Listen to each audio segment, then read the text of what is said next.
When you or a loved one must go to a nursing home, Medicaid will cover your costs only if you don't have much money or property. A married couple with one spouse in the nursing home can keep only about $110,000 worth of savings, but a single person can only have about $1,500. But there are some other important, often little-known rules that affect what you can keep. And my law partner, Mike Solomon, is here to reveal them today. So welcome, welcome. Let's start with your house. Can you keep the family house? Well, it depends. If you're married, you can keep that house. One spouse goes in a long-term care facility. The other spouse can keep the house as long as it's no more than approximately $500,000. A single person, though, you can't keep the house. You have to sell it. Unfortunately. How about your household goods, your personal items, your stuff? Basically, you can keep your stuff whether you're married or single. You can keep your personal possessions, clothing, jewelry, etc., things like that. What you can't do is abuse it. Like, let's say go out and take $50,000 and start buying some artwork as collectibles or things like that. You can't do that, but generally you can keep your stuff. Okay, so starving artists is okay, but not Picasso. That's right. Okay, That's right. The good thing. How about a car?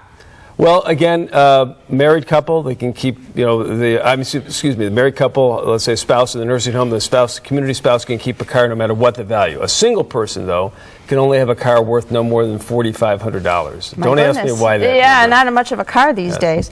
How about burial costs, like funeral costs and cemetery plots? Well, a cemetery plot is exempt, so you go ahead and buy that. A funeral cost, you can prepay your funerals, and that will be exempt from the Medicaid demands as long as it's a prepaid funeral and the contract's irrevocable. You can't just put the money aside in a bank account or a life insurance policy aside. That'll be used for the funeral. It has to be a funeral contract that's irrevocable. Speaking of life insurance, can you keep your life insurance? Again, a little bit depends. You can keep, if the face value of the policy is more than $1,500, that can be a problem. If it's less than $1,500, you can keep up to cash value of $1,500. Other than that, if you have more than that, it's going to impact your ability to qualify for Medicaid. Yeah, and that's not much insurance either. So no, it isn't. Funerals are expensive these days. The Medicaid laws are tough and they're complicated, but don't miss out on protections that do exist. Give a call to Mike if you have any questions. Call Budish, Solomon, Steiner, and Peck at 1-888-236-5173 for more information, or to schedule a speaker for your organization, or log on to www.budishandsolomon.com.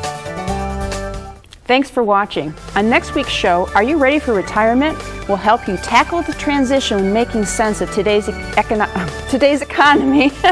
It's a challenge for people. We have priceless information.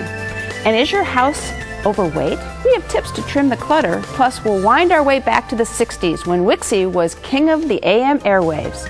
Until next week, please remember to make the most of your golden opportunities. Would you like to join our kitchen conversation? All you have to do is call toll-free 1-877-765-1543 and leave us your question, name, and phone number. Or log on to www.golden.tv for all the latest information and show updates.